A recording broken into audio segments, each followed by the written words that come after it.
मनीषा बोंद्रे और आप देख रहे हैं केसरी उजाला न्यूज।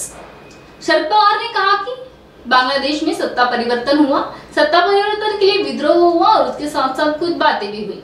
उनकी प्रतिक्रिया भारत में कुछ जगहों पर महसूस की जा रही है। ये सोचा नहीं था कि बांग्लादेश में जो हुआ उसका नतीजा महाराष्ट्र में आएगा। मैं इसकी गहराई में नहीं जाना चाहता। महाराष्ट्र में कुछ जगहों पर जो भी हुआ वह राज्य और समाज के हित में नहीं हुआ है।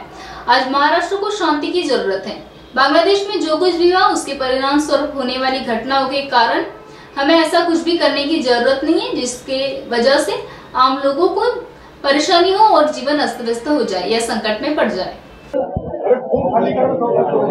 काही गोष्टी घडतात। बांगलादेशमध्ये आपण बघितलं की सत्ता परिवर्तन त्या ठिकाणी झालेलं आहे आणि सत्ता देशांच्या विरुद्ध तिथं तरुण पिढीने उठाव केला। त्यातल्या काही गोष्टी घडल्या पण दुर्दैवानं त्याची प्रतिक्रिया भारतात काही ठिकाणी होती। ती प्रामुख्यानं बांगलादेशचा वावरणारं पश्चिम बंगाल वगैरे ही राज्य तिथं ती स्थिती थोडी अधिक गंभीर होती। पण तिथं काही घडलं त्याचा परिणाम महाराष्ट्रात होती असं कधी वाटलं नव्हतं।